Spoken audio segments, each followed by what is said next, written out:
Mario and Luigi Superstar Saga is one of my personal favorite games of all time. I remember playing this game over a decade ago and enjoying every single minute of it.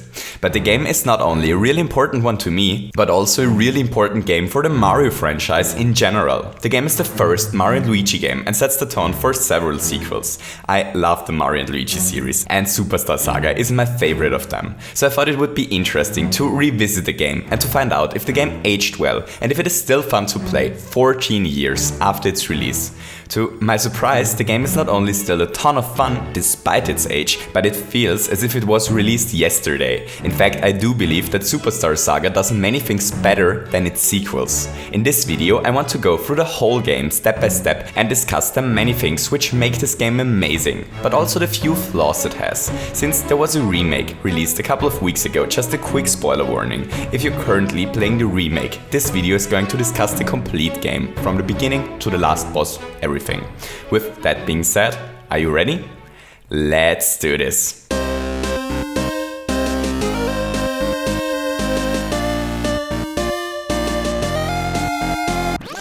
Mario and Luigi Superstar Saga is a crazy game. It is a game where Mario hammers Luigi into the ground. A game where Luigi takes his revenge by electrifying Mario so that he can't move. A game where the brothers have to defeat a gigantic Christmas tree crab. And a game where Mario uses Luigi as a surfboard. It's a game with a lot of humor, a ton of charm, and a game that doesn't take itself too serious. And the opening of the game makes this clear immediately. The game begins with the arrival of the ambassador from the Bean Bean Kingdom. This ambassador is actually fake. It is no real ambassador. In fact, it is Calculator, who steals Peach's lovely voice and replaces it with a really horrifying one. A voice so horrifying that Peach is no longer able to speak words, but now speaks dynamite, which immediately explodes. What a nightmare. Mario needs to be informed immediately. While Luigi is doing the laundry, a brave Toad arrives at Mario and Luigi's house and tries to find Mario in order to get his help. And then the game does something interesting. This is the first time we take control over the game, and our job is it to find Mario as Toad. The first character we control in the game is Toad, and all the Toad is able to do is to walk in 4 directions, but he can't jump. So maybe I'm reading a little bit too much into this, but I believe that this happens in order to slowly introduce the player to the controls. This is the first game where we play as Mario and Luigi at the same time, and while the controls aren't complicated and work fine, it takes a while to get used to controlling Mario and Luigi at the same time, since they move together but have different jumping controls. This is not a complicated concept, but it needs to be introduced in some way. I think the game tries to guide the player slowly towards this concept by introducing a movement in a couple of stages. First, we control Toad for some time and learn that we can walk in all 4 directions and that there is also a layer of verticality in the game by walking up the stairs. Once Mario is found, they head to the castle. Then the fighting system is introduced, and then we take control over Mario and learn how the basic jump works. This whole area is designed to jump. There are ledges and question blocks which the player probably wants to bang Mario's head against, and so on. The only way to proceed here is by jumping over this ledge. Only after the player has learned this, Luigi is added, and the rest of the basic movement is introduced in Bowser's airship. But maybe I'm reading too much into this, and the reason why we start the game controlling Toad is because someone at Nintendo just thought it would be a fun scene if Toad finds Mario while he's taking a shower, and that's it. Anyway, in the castle, Mario meets Bowser and the fighting system is introduced. This happens, by the way, without Luigi as well, which is probably again to reduce the complexity at first. Once Mario defeated Bowser, the two of them find out that Princess Peach's voice has been swapped with an explosive one. Mario decides that he wants to help Peach because he likes her, and Bowser is willing to help Mario to regain Peach's voice since he considers Peach to be absolutely unkidnappable in her current state. She would only blow up his castle. The Koopa King and our plumber agree to venture to the Bean Bean Kingdom in order to retrieve Peach's voice together. Then there is the tutorial section mentioned before. The jumping and the inventory are explained, and Luigi ends up in Bowser's airship by accident. The airship comes under attack and crashes over the Stardust Field, and this ends the introduction of the story and the gameplay. And the first act of the game begins. I really like this introduction to the game for several reasons. First, it sets the tone for the game really well, but second, and more important to me, it manages to teach the player the core concept of the game within a reasonable amount of time.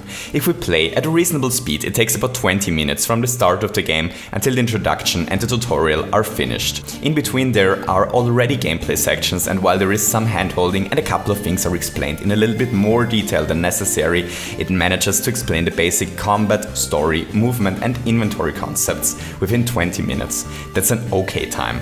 The reason I bring this up is because the later Mario and Luigi games take way longer to establish the gameplay, even though most players already played one of the sequels and are familiar with the game. That's something which I personally really like about Superstar Saga in contrast to the later Mario and Luigi games. It respects your time. Another example for this is given in the Stardust Field. Our plumbing brothers need to collect 100 coins here in order to pay the king of Stardust Field so that he frees Bowser, who is trapped in a cannon after the crash. If they want to collect 100 coins here, they need to learn the first set of special attacks. Each new set of special attacks needs to be introduced in a tutorial, and once again the game manages to do this in a reasonable amount of time. But these special moves can be used in combat as well, and this is where this becomes especially evident. In the later games in the series, these special moves take forever to execute. Basically, there is always a minigame when attacking. In the later games, these minigames often take up to 30 seconds to execute. This means that if Mario and Luigi both attack with a bro attack in their turn time adds up to way over a minute. The same is true for the minigames played when enemies attack. This adds up incredible amounts of times and makes the fights last forever. A normal enemy encounter often takes up to minutes in later games, and this is too much. I love the minigames in the Mario and Luigi series. They are amazing, but I believe it is important that they happen quick so that combat doesn't take up absurd amounts of time, especially since you have to play through these minigames hundreds of times. So in the later games, it often takes up to 30 seconds to do a simple attack, but how long does it take here? 4 seconds. That's reasonable. 30 seconds isn't. And the fact that these attacks are really fast is one of the reasons why I really enjoy fighting in Superstar Saga.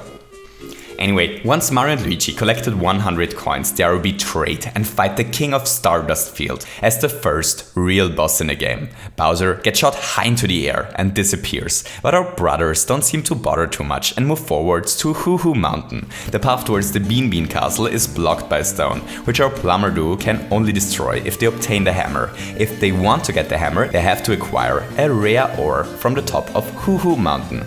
This area is a good example of how the gameplay is constructed in this game. Basically, the gameplay permanently switches between 5 different things, and this guarantees for a lot of variation concerning the gameplay.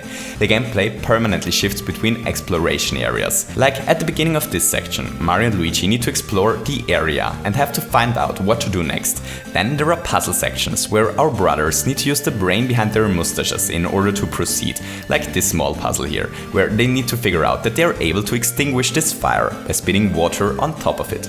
There are platforming challenges where our plumber duo has to make use of their legendary jumping skills as well as of their special moves like here, where they need to use the tornadoes and the whirlwind skill in order to proceed.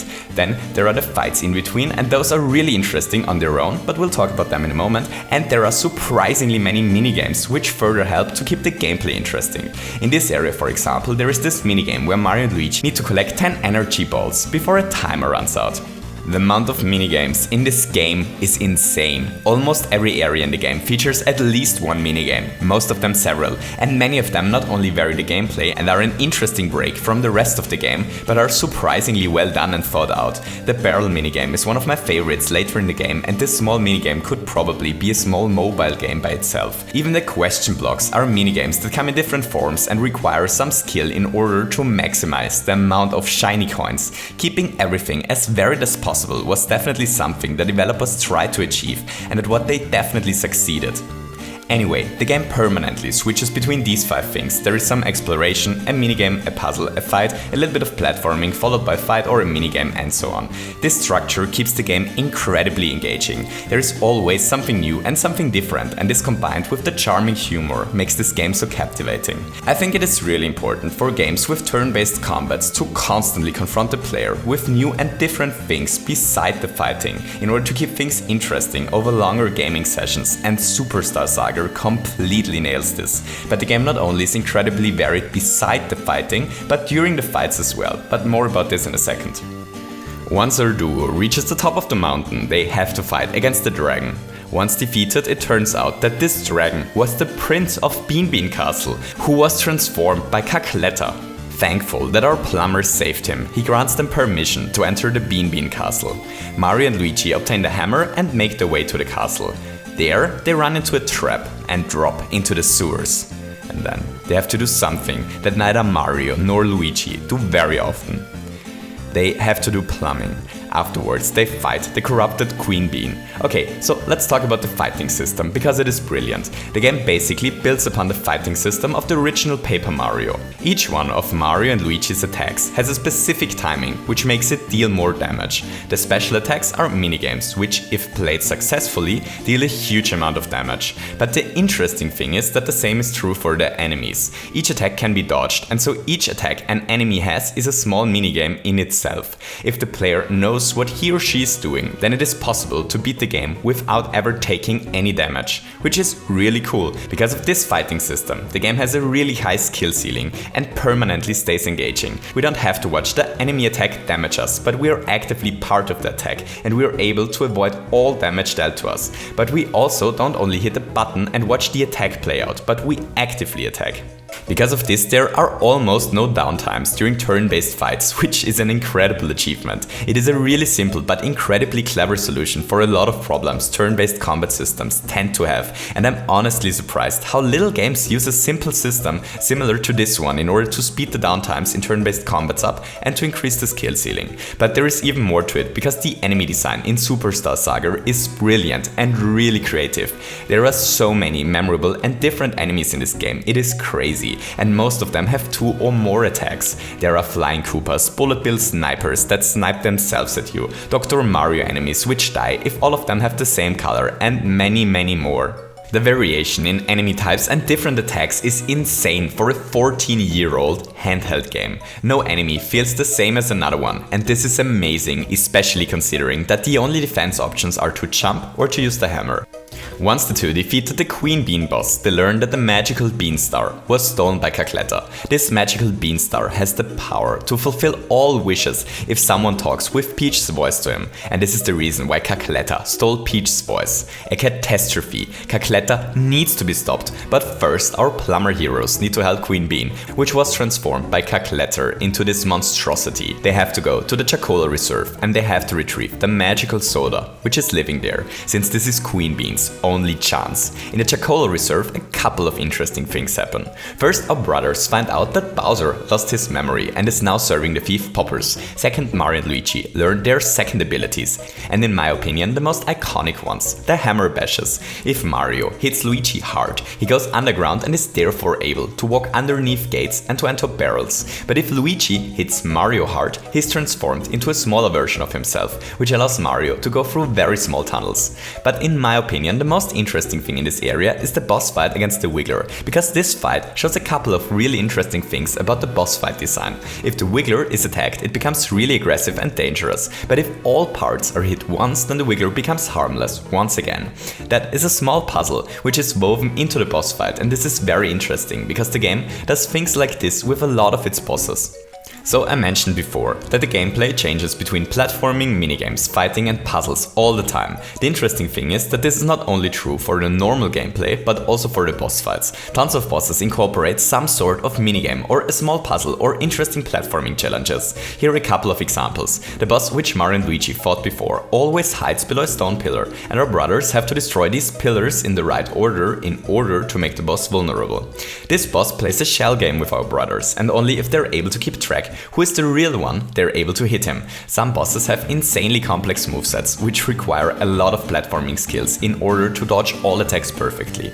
Like this attack sequence. I wouldn't call this an attack anymore, but more a minigame on its own. Then there is this really interesting Popples attack, where he throws coins, dangers and mushrooms at our heroes. And if they're good at jumping, they're actually able to heal by getting the mushrooms here. And many bosses have separate parts to attack, which makes them weaker when attacked.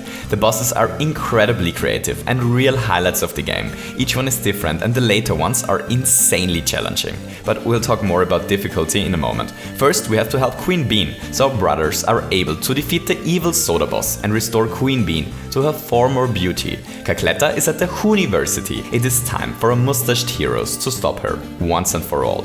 At the Hooniversity, another small problem of the game becomes apparent for the first time. Some areas are simply filled with too many enemies. I generally like the Hooniversity area. There are some really cool sections in here, and there is this huge puzzle about getting the light back to the beginning of the area. It almost feels like a Zelda dungeon. But this area might be my least favorite in the game, simply because there are so many enemies in this area that I don't want to defeat every single one of them. but they're also really hard to dodge, since they have super aggressive fight opening attacks. So we have the choice to either do more fights than we want to, or to permanently try to dodge enemy attacks like crazy.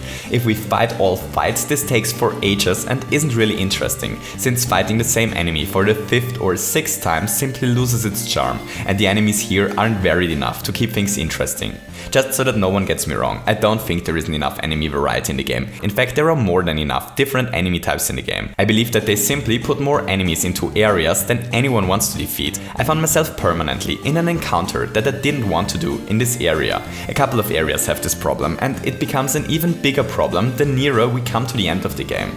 So here's the thing, I believe they were completely aware that there are too many encounters in some areas, but decided to leave them in nonetheless, because they had to cut a lot of planned content and were worried that the game would become too short.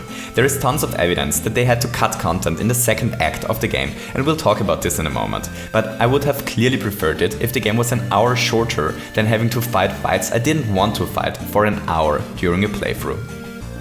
Anyway, once Mario and Luigi reach Cacletta, it is already too late. Cacletta talks to the Beanstar, but instead of granting her wishes, the star goes berserk. Cacletta is defeated in a really rough boss fight, but instead of finally being put to an end, Cacletta becomes eaten by her servant Fawful, which preserves her soul or something. And Mario and Luigi make their way to the Beanstar in order to rescue it. They find the Beanstar, but so do Bowser and Popples, and the four start to fight. So before the fight starts, there's a very small scene that says a lot about the brilliance of the humor in this game. Instead of starting the fight immediately, they first drag away the Beanstar so that it doesn't get hurt, and then they start to fight.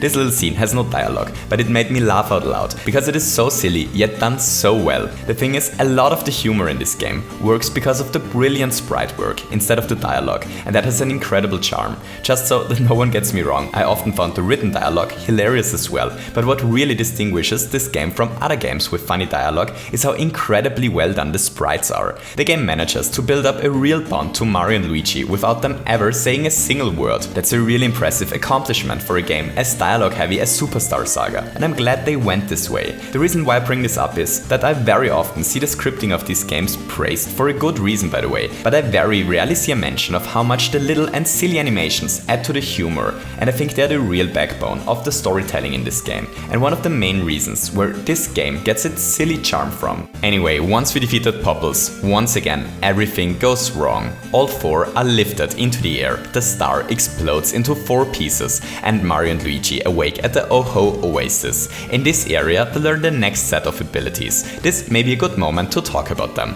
So there are 3 main and 6 secondary abilities in the game. Jumping, hammering and magical gloving being the 3 main ones, and the secondary ones are doing exactly these actions as the brother who is currently not leading. Jumping either gives us a whirlwind or a high jump, hammering either hammers Luigi into the ground or makes Mario small, and magical gloving either makes Luigi sprint forwards or locks the direction into which Mario is able to face. Learning these new abilities can be compared to learning new moves in Metroid or to finding new items in a Zelda game. Like everything in the game, they open up new paths to explore or serve for platforming challenges, or are used to create puzzles, or are used during fighting, or they are required to beat some minigames. I really believe that those are the 5 pillars on which the whole game is built upon, and the moves Mario and Luigi learn during the game are perfect for all 5 of these pillars. They act as keys to locks which unlock new exploration areas, but they also empower Mario and Luigi in combat and can be used in platforming. It fits the game perfectly. Actually, it fits the game so brilliantly that I wonder if the game was designed around these moves in the first place, or if there was the decision that the gameplay should evolve around these 5 things early in development, and the moves were designed in this form afterwards to perfectly fit this blueprint. I can only guess here, but if I had to guess, I'd say that the brother moves were here first. What is definitely true is that these moves fit the whole game perfectly. In a way, these moves are the center of the game. They fit the gameplay perfectly, but they also fit the theme of the game perfectly. The main theme of the game is being brothers, and these moves incorporate working together as brothers better than anything else I could imagine ever could have. But more on this in a second. Those brother moves probably make Mario and Luigi to Mario and Luigi. They are the core of the game and what separates this Mario RPG game from others like Paper Mario. They are brilliant in my opinion. Oh, and just so that they don't go unmentioned here, there are also the hammer upgrades which allow you to destroy harder blocks. Those are pretty boring in my opinion. They're basically keys that open up new areas and don't do much besides, but that's okay, since the other moves are so great. Anyway, so Mario and Luigi are at the Oho Oasis, and this is what I would consider to be the beginning of the second part of the game. And this is also where the pacing problems start, and why I believe that they had to cut content late in development. Okay, so what do I mean by the first and second part of the game? If we take a look at the entire structure of the game, it looks as following. There is the introduction sequence, which lasts until our brothers reach the Bean Bean Kingdom. Then we have a pretty linear game where Mario and Luigi learn all basic moves until they fight Cacletta. The fight against Cacletta appears to be the final boss at first glance, but that's not true, because there is a second part of the game hidden afterwards. Up until this point, the game is strictly linear, but once Mario and Luigi learn the new moves in the Oho Oasis, save Princess Peach, and Peach finally gets kidnapped again, the game drops the linearity completely. Now the game is about finding the 4 Beanstar pieces that are scattered around the land. Once all 4 Beanstar pieces are collected, the second part of the game ends, and we're in the final section of the game. There are 2 gigantic final dungeons and the end boss, and then the game is over. The thing is, I believe that they had to cut content at the Beanstar collecting part, and shifted some of the content that was planned for the Beanstar collection part into the final section. We'll talk about the strange structure of the 4 Beanstar pieces in a moment, but first, Princess Peach needs to get kidnapped. So Mario and Luigi make it through a really cool underwater section and then learn that Princess Peach never was kidnapped and that she's about to visit the Bean Bean Kingdom. They clear the airport landing space, which is overgrown by evil piranhas, by using their newly learned magical glove attacks, and learn that Peach knew that Cacletta was about to steal her voice. Peach swapped with Birdo, which led to poor Cacletta stealing Birdo's voice instead of Peach's, and this is why the star went berserk. Peach wants to visit the immigrant toads, which live in the desert in the Bean Bean Kingdom, and so the 3 make their way towards their town through the desert. Meanwhile, we learn that Thawful transforms Cacletta's spirit into Bowser, which creates the ultimate evil villain, Bowletta. During the trip through the desert, Mario infects himself with bean fever, and then something interesting happens. Mario is completely incapable of doing anything, and Luigi needs to save him, all on his own. The only cure can be found by venturing deep into the nearby ruins. And so we do this as Luigi. What is interesting about this is that the game often splits the 2 brothers apart for short sequences of gameplay, this section being the longest in the game. So Mario and Luigi is a game about the 2 brothers. The game really exceeds in giving you the feeling that Mario and Luigi, when together, can achieve way more than if they were alone. And if the brothers are split apart, we as players really care about getting them back together. So the interesting question is, how does the game get us to actually care about this? Well, the thing is, we as players don't care that Luigi and Mario find back together if separated, because we wish that virtual Luigi and virtual Mario feel better, but we care for a reunion because we as players are helpless if they're split apart. We can't use our brother moves anymore, which takes away about 80% of our ways to interact with the world. If we find ourselves in a combat situation, we are hopelessly underpowered, since we can't use our special brother attacks and all enemies just attack the single brother left. Our best chance is to run away from enemies that we usually could easily defeat. The game doesn't tell us that Luigi or Mario are helpless in this world if they're separated. It lets us play how helpless they are. These sections where the brothers are split up are a little bit tedious to play through, and they're something which I've seen criticized about this game sometimes. But I think it is really important that they exist. They have to be a little bit tedious. There have to be battles that are too hard when playing as a single brother, because this is the game's way to get us to care about the 2 brothers being together. These sections aren't about the gameplay. They are mainly here so that we feel real empowerment when the brothers are back together again, because Mario or Luigi aren't even able to traverse a pipe without the help of their brother in this world. Okay, so after some troubles in the beginning, Luigi finds the courage to venture into the ruins and finds the cure for Mario. When he returns, the town is under attack and Princess Peach is finally officially kidnapped by Bowletta. Bowletta offers to return our princess if our brothers collect the 4 Beanstar pieces for her. And then things become a little bit strange. So we learn about the location of these 4 stars. We need to collect one of them first because we learn the final moves while doing so. And once we rescue this piece, we can tackle the remaining 3 in any order. The game basically opens up. We've learned all main abilities and are now able to explore a lot of previously inaccessible areas in the overworld.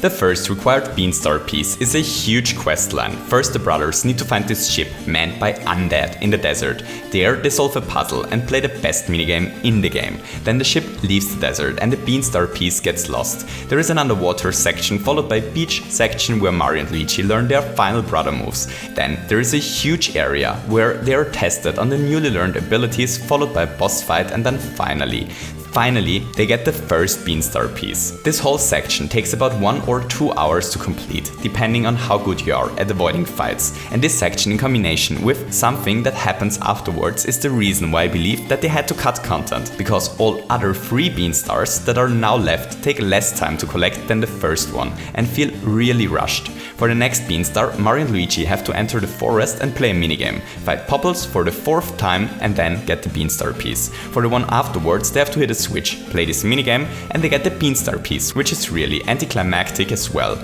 But the most baffling Beanstar piece is the last one. The last Beanstar piece is located at the really cute Yoshi Theater. Luigi and Mario need to find 7 Yoshi fruits which are hidden in the area around Peach Castle, and once they found them, they get the piece. The thing is, these fruits aren't really hidden, but they are just randomly found in the middle of flower circles in random locations around the castle. All we need to do is to run around the castle once and dig out all of them. There are no minigames or platforming challenges built around them. We only have to run around in a circle once. This encourages us to explore the area around the castle once again, now that we have learned the new moves. That's at least 1 point for it, but otherwise this whole quest feels like padding. I collected all 3 missing Beanstar pieces in a little more than an hour, even though it just took me way over an hour to collect the first one. But things get even stranger afterwards, because the endgame triggers once we restored the Beanstar, but it doesn't really. We have to bring the star to Choke's End, because this is where Bowletta is. But in Choke's End there is a huge 1 or 2 hour long dungeon. There is an inhabitant living there who has no connection to Bowletta, but leads us through the whole area and is the boss there. And then there is a simple room with Fallful afterwards. That doesn't make much sense, even though probably the best plot twist in video game history happens there. But more to this in a second. What really baffled me was that this dungeon wasn't the last one, but that there is another gigantic area directly after it. So here is what I believe happened, just keep in mind that I'm guessing here. So instead of just getting the 3rd Beanstar piece randomly after a minigame in the overworld, I believe this one should have been located at Choke's End. The boss fight at the end was meant to guard the Beanstar piece, and this would make this piece take about the same time as the first one. The second Beanstar piece was probably meant to have a completely new area in the woods, but for some reason this one didn't make it into the game and was cut down to this fun but quick minigame. And the 7 Yoshi fruits probably were planned to be more about exploring previously inaccessible areas in the overworld and about solving some puzzles there, now that all moves are unlocked, but some content had to be cut there as well. Then instead of having 2 huge and dangerous dungeons back to back at the end, it was planned to only go to Bowser's Castle.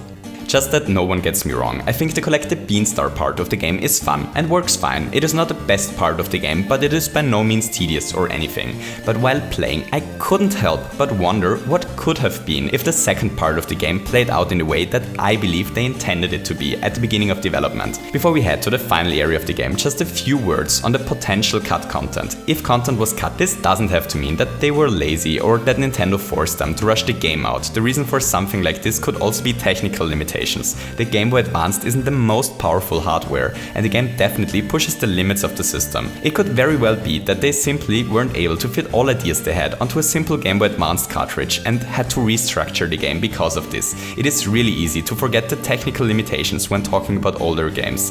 A lot of weird game decisions in older games often have their origin in trying to circumvent technical limitations.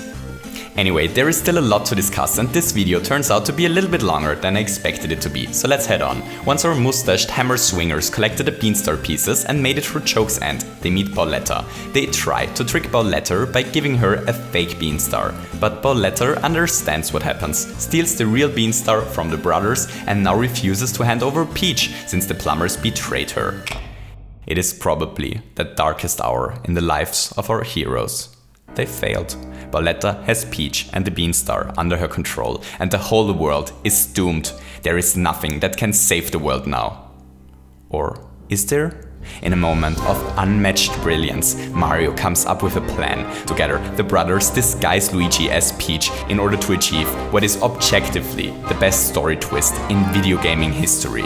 Now, Mario faces Bowletta once again, with Peach Luigi accompanying him. Together, they confuse the evil genius that Bowletta is into believing she kidnapped a fake Peach once again, which leads the combination of the two video game evils to drop the real one and to kidnap Peach Luigi instead. Once onto the airship, Luigi surprisingly drops his disguise, steals the stolen Beanstar back and jumps out of the airship in a last act of heroism. The world is saved by Luigi's brilliant performance. Bowletta is really disappointed now. Full of anger, she takes over Bowser's castle and bombs the Bean Bean City into the ground. Our plumbers now have to enter Bowser's castle for the final showdown of the game. Bowser's castle is probably the best area of the game, and this is the area where I want to discuss one final but really interesting aspect of the game. It's insane difficulty. But first, let's quickly talk about Bowser's castle, because this area is really fascinating in itself. It is a gigantic linear series of final tests of the things the game was built around. After each test, there is a minigame followed by a boss fight against the Koopaling. There are final platforming challenges to survive, final puzzles to solve, and some of the hardest minigame sections hidden here. But what is really challenging are the final fights. That's mainly because the game is really tough. Far tougher than any of the other modern Mario RPG games that should follow. But this is also partly because I'm an idiot. So here's what happened. It's been years since I last beat Superstar Saga, and I remembered the game to be incredibly easy for some reason. I don't mind learning the attack patterns of the enemies in order to prevent damage, and I really like it if the fights end fast. So I decided to put all my bonus attribute points into the attack stat, since I wasn't worried to die much. So I started to have real troubles winning fights during the joke's end part, but in Bowser's castle I ran into a huge challenge. Most of the Koopaling mini-bosses here were able to one-shot me if I messed up a dodge timing, and the dodge timings aren't easy to get here anymore. I completely forgot how incredibly challenging the game becomes during its last part. I completely forgot that Nintendo once made incredible tough Mario RPG games. But getting the Koopalings down was doable. The real trouble was the final boss fight. So Bloodborne was the game I played before I replayed Superstar Saga, and I swear by the Orphan of Kos and Ludwig the Cursed that not a single boss fight in Bloodborne gave me as much trouble as the final boss of Mario and Luigi Superstar Saga. That is partly because I leveled up a little bit too convinced of my own skills, but this is mainly because the final boss is insanely hard. The fight goes on forever. There are tons of different attack patterns, all of them are ridiculously hard to dodge, and most of them one-shotted me. The worst attack is this one, where Kakletter just starts to whirl around with her arms like crazy, destroying each and every single living being close to her during the process. It took me forever, but I managed to beat her, and this was definitely the toughest boss fight I ever managed to win in any Mario RPG game. I love that Nintendo put a really hard challenge towards the end of the game. I think it is really important for a lot of people to have one final insanely hard challenge in the game to test themselves on the game's mechanics. But I also understand why they usually don't make the bosses that hard at the end of their RPGs. I think a good solution for this would be to have an optional, completely over-the-top boss in those games close to the end. I love it when games do something like this, and I don't understand why this isn't common practice. So with that being said, that's basically Mario and Luigi Superstar Saga. There's just one more thing I want to mention, but I wasn't able to fit into this video. I love how Luigi says thunder. Thunder! I love it. Thunder! This has to be the best sound effect in any video game ever. There is something so weirdly satisfying about him saying thunder. Thunder! Thunder! I love this sound. Thunder! Anyway, Superstar Saga is a game that aged insanely well. Not only does it still play and look really good despite its 14 years, it actually does a lot of things better than some of the sequels. It is an incredibly varied game, and a game about the bond between the two most famous plumbers in the world. This video turned out to be a little bit longer than I expected it to be, so thanks for watching it to the end. I hope you enjoyed it. If you enjoyed it, don't forget to leave me a thumbs up, and maybe you feel especially thunder today and want to hit the subscribe button as well. I hope that you have a wonderful day and to see you soon. Goodbye!